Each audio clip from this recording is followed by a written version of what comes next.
Hi friends, welcome to real life view channel. మనం ఈరోజు ధనుర్మాసం విశిష్టత గురించి అయితే మనం ఈ వీడియోలో తెలుసుకుందాం. వీడియో స్కిప్ చేయకుండా చూడండి. మనం ఇంకా టాపిక్లోకి అయితే వెళ్ళిపోదాం రండి.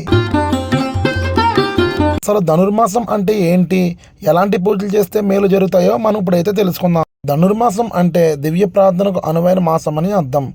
ధను అనువుగా దేని కొరకు ప్రార్థించడము అనే అర్థం దృష్ట్యా ధనుర్మాసం అత్యంత పునీతమైనది. ధనుర్మాసం అనేది తెలుగు సంస్కృతిలో ఒక భాగంగా ఉంది. దేవాలయాల్లో జరిగే ఆగమ వివాహిత కైంకర్యాల్లో, స్థానిక ఆచార వ్యవహారాల్లో, అంతేకాకుండా ఇతర సాంప్రదాయాల్లో కలగేసిన అంశాల్లో ధనుర్మాసం ఎంతో ప్రత్యేకమైనది. నిజానికి అంటే ఆండలమ్మ పూజ, తిరువాపై పఠనం, గోదాదేవి కళ్యాణం, ప్రసాదాలు మొదలైనవి ద్రావిడ దేశ సాంప్రదాయంగా ఉండేదని మన పెద్దలు చెప్పేవారు. ముఖ్యంగా ధనుర్మాసం అంటే ఈ నెలల్లో తిరుమలలో నెల రోజుల పాటు సుప్రభాత సేవ బదులు తిరువాపై గానం చేస్తారు. సహస్రనామ అర్చనలతో తులసి దళాల బదులు బిల్వపత్రాలు ఉపయోగిస్తారు. అంతేకాకుండా ఈ ధనుర్మాసంలో రజిత శ్రీకృష్ణ స్వామిని అర్చిస్తారు. ఇది తిరుమలలో జరిగే సాంప్రదాయంగా ఉన్నది. ధనుర్మాసంలో ఉదయాన్నే మనం సంధ్యా వేళల్లో ఇల్లు శుభ్రం చేసి దీపారాధన చేయడం వల్ల మహాలక్ష్మి అనుగ్రహం తప్పక లభిస్తుందని, అంతేకాకుండా బ్రహ్మముహూర్తంలో పారాయణం చేయడం వల్ల దారిద్ర్యం కూడా దూరం అవుతుందని పురాణాలు గాథ. ఈ మాసంలో ప్రతిరోజు బ్రహ్మముహూర్తంలో పారాయణం చేసేవారు దైవ అనుగ్రహానికి పాత్రులగుట తథ్యమని శాస్త్రవచనం. సాక్షాత్ భూదేవి అవతారమూర్తి అయిన ఆండాల్ రచించిన తిరు ప్రబంధమే తిరుప్పావై. ద్రావిడ భాషలో తిరు అనగా పవిత్రమైన, పావై అనగా వ్రతం, ప్రబంధం అని అర్థం. వేదాలు ఉపనిషత్తుల సారమే తిరుప్పావై అని మన పూర్వాచారులు ప్రచురించి ఉన్నారు. ఉపనిషత్తులే గోదాదేవి నోట సర్వసులభ రీతిలో వెలువడినాయని, తిరుప్పావై మహావిష్ణు పాదపద్మలు అందుకోవడానికి మార్గదర్శకాలని చెప్పబడిందని పురాణ గాథ. ధనుర్మాసంలో విష్ణువును మధుసూదనుడుగా అనే పేరుతో పూజించి మొదటి 15 రోజులు చక్కెర పొంగలి లేదా పులగం స్వామికి నైవేద్యంగా సమర్పించాలి. ఆ తర్వాత 15 రోజులు దద్దోజనం అర్పించాలి. పెళ్ళీడు అమ్మాయిలు తమ ఇళ్ల ముందు ముగ్గులు గొబ్బిళ్లతో పూజలు చేయడం వలన కోరిన వరుడు లభిస్తాడు. ఈ విధంగా గోదాదేవి మార్గాళి రథం పేరుతో విష్ణువుని ధనుర్మాసం అంతా ఎంతో చక్కగా భక్తి శ్రద్ధలతో పూజించేది. గోదాదేవి ప్రతిరోజు ఒక పాసురంలో కీర్తన స్వామిని కీర్తించేది. ఈ వ్రతం వల్ల మోక్షం సిద్ధిస్తుందని, అంతేకాకుండా శ్రీకృష్ణుని ధనుర్మాసం నెల రోజులు తులసిమాల సమర్పించి యువతులకు నచ్చిన వరుణితో వివాహం జరుగుతుందని, ధనుర్మాస వ్రతం దీని గురించి మొదట బ్రహ్మదేవుడు నారద మహర్షికి వివరించినట్లు పురాణ కథనం. ధనుర్మాస వ్రతానికి సంబంధించిన అంశాలు బ్రహ్మకాండ, ఆదిత్య పురాణంలో, భాగవతంలో, అంతేకాకుండా నారాయణ సంహితలో కూడా మనకైతే కనబడతాయి. కూడా ఈ వ్రతం ఆచరించుకోవాలనుకునే వారు శక్తి మేరకు విష్ణు ప్రతిమను తయారు చేయించి పూజాగృహంలో ప్రతిష్ఠించుకోవాలి. ప్రతిరోజు సూర్యోదయానికి ముందు లేచి స్నానాధికాలు ముగించాలి. పంచ అమృతాలతో శ్రీ మహావిష్ణువును అభిషేకించాలి. అభిషేకానికి శంఖం ఉపయోగించడం చాలా శ్రేష్టకరం, అంతేకాకుండా చాలా మంచిది. తర్వాత తులసి దళాలు, పూలతో అష్టోత్తర శతనామాలతో స్వామిని పూజించి నైవేద్యం సమర్పించినట్లయితే మన శ్రీమన్నారాయణ విష్ణు అనుగ్రహం మనకైతే తప్పగా లభిస్తుంది. అంతేకాకుండా ఈ ధనుర్మాస నెల రోజులు విష్ణు కథలు చదవడం, తిరుప్పావై పఠించడం చేయాలి. నెల రోజులు చేయలేని వారు కనీసం 15 రోజులకు 8 రోజులు లేదా కనీసం 1 రోజైనా ఆచరించవచ్చు. ప్రచురణ తర్వాత బ్రహ్మచారికి దానమిస్తూ ఈ శ్లోకం పఠించాలి. మధుసూదన దేవేశ ధనుర్మాస ఫలప్రద తవమూర్తి ప్రదేనేన మమ సంతు మనోరథ అని ఈ శ్లోకం పఠించి మనం ఆశీస్సులు పొందినట్లయితే ఆ శ్రీమన్నారాయణ అనుగ్రహం మనకైతే తప్పగా లభిస్తుందని పురాణ కథనం.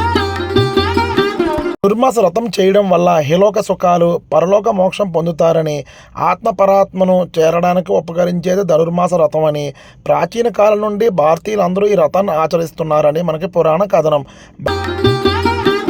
భక్తి మార్గం చేత భగవంతుని సులభంగా వశపరుచుకోవచ్చని నిరూపించిన ఆరాధ తత్వమసిని గోదాదేవి తన పాసురంలో చివరి పాసురంలో సూచించిన విధంగా ఈ తిరుప్పావై పారాయణం చేసేవారికి, తిరుప్పావై గాన మరియు శ్రవణం చేసేవారికి కూడా ఆ శ్రీమన్నారాయణ అనుగ్రహం తప్పగా కలిగి అష్ట ఐశ్వర్యాలు, ఆయురారోగ్య సిద్ధి కలిగి ఆ శ్రీమన్నారాయణ అనుగ్రహం తప్పగా లభిస్తుందని శాస్త్రవచనం.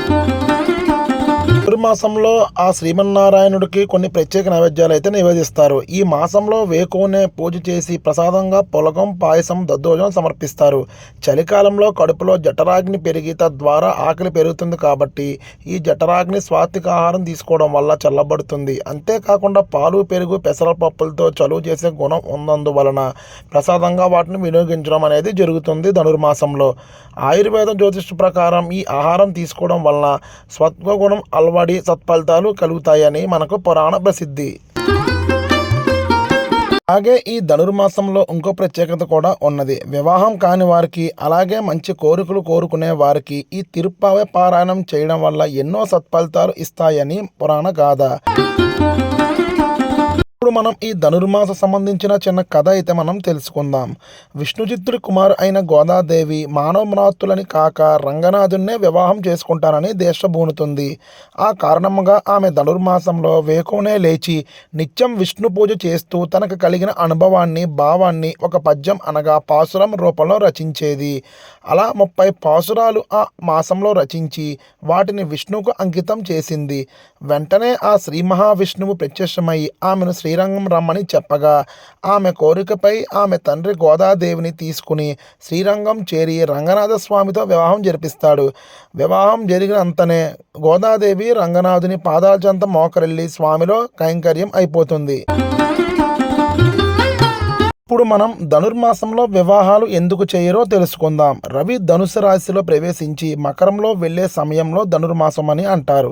ధనుస్సు మీనంలో రవి ఉన్నప్పుడు, రవి రాశి అయిన బృహస్పతితో ఉన్నప్పుడు ఏ శుభకార్యం జరపకూడదు. కేవలం పండగ వాతావరణంలో అంతా సంతోషంగా, ప్రశాంతంగా ఉండగలిగే విధంగా ఈ మాసంలో ఎక్కువ సూర్య పూజలు చేస్తాము. ఇంకా విష్ణుమూర్తి నిత్యం వేకువనే పూజిస్తాం కాబట్టి ఇలా చేయడం ఎంతో శుభమని మనకు పురాణాలు చెబుతున్నాయి. ఇప్పుడు మనం ధనుర్మాసంలో మరొకటి కాత్యాయని వ్రతం గురించి అయితే మనం తెలుసుకుందాం. ఈ కాత్యాయని వ్రతం పూజా విధానం ఏమిటంటే రోజులానే ముందు పూజ చేసుకోవాలి. ఆ తర్వాత శ్రీకృష్ణ అష్టోత్తరం, గోదా అష్టోత్తరం చదువుకోవాలి నిత్యం. అలాగే రంగనాథ అష్టోత్తరం చదివితే కూడా మరిన్ని సత్ఫలితాలు పొందుతాం. మనం ఇప్పుడు తిరుప్పాలి యోలిచ్చి చదివేటప్పుడు ప్రారంభం కదిరవన్ చదవకుండా అది మొత్తం ఒకసారి చదివాక రెండోసారి చదివినప్పుడు కదివరంతో కలిపి చదవాలి. తనయ చదువుతూ 9, 10 తనయాలు 2 సార్లు చదవాలి. మనం చివరగా మనం తిరుప్పాలి యోలిచ్చి సంపూర్ణం అని చదివిన తర్వాత గోదాదేవి తనయ చదివి ఆ తర్వాత పాసురాలు చదవడం ప్రారంభించాలి. పాసురాలు చదివేటప్పుడు మొదటిసారి పాసురం, రెండోసారి చదవాలి. అలా మొత్తం కొన్ని పాసురాలు రోజు చదవాలి. అలా వీలు కాని వారు అంటే మొదటి పాసురంలో ఒక లైను, చివరి పాసురంలో ఒక లైన్ చదవాలి. చివరగా గోదాదేవి హారతి చదివి మంత్రపుష్పం కూడా చదవాలి. మళ్ళీ ఏ రోజు పాసురం ఆ రోజు 2 సార్లు చదివి హారతి ఇవ్వాలి. ఈ విధంగా కాత్యాయని వ్రతం మనమైతే ఆచరిస్తూ ఉండాలి మనం ధనుర్మాసంలో. మనం ధనుర్మాసంలో శ్రీ మహావిష్ణువుకు ఏవే నివేదన చేస్తే స్వామివారి సంపూర్ణ అనుగ్రహ కటాక్షాలు మనకు లభిస్తాయో ఇప్పుడు మనం తెలుసుకుందాం. ధనుర్మాసంలో ప్రతిరోజు స్వామివారికి పొంగలి, దద్దోజనం, పరవన్నం ఉండాలి.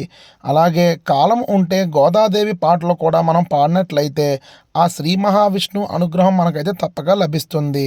ఇప్పుడు చెప్పిన నైవేద్యాలు అంటే రోజు పొంగలి, దద్దోజనం, పరవన్నం అనేవి సూర్యోదయానికి ముందే నైవేద్యం పెట్టాలి స్వామివారికి. అలాగే పొంగలి మటుకు ముఖ్యంగా నైవేద్యం కుదిరితే పెట్టినట్లయితే మన సంపూర్ణ అనుగ్రహం అయితే మనకైతే లభిస్తుంది ధనుర్మాసంలో. చూశారు కదా ఫ్రెండ్స్, ధనుర్మాసం విశిష్టత గురించి అయితే మీకైతే నేను తెలియజేశానని అనుకుంటున్నాను. ఇంతటితో నా వీడియో అయితే ఎండ్ అయింది. Thanks for watching real life view channel. మరిన్ని ఆధ్యాత్మిక విషయాలు, ట్రావెల్స్ వ్లాగ్స్ కోసం please subscribe real life view channel. ఇంతటితో నా వీడియో అయితే ఎండ్ అవుతుంది. Thank you, bye.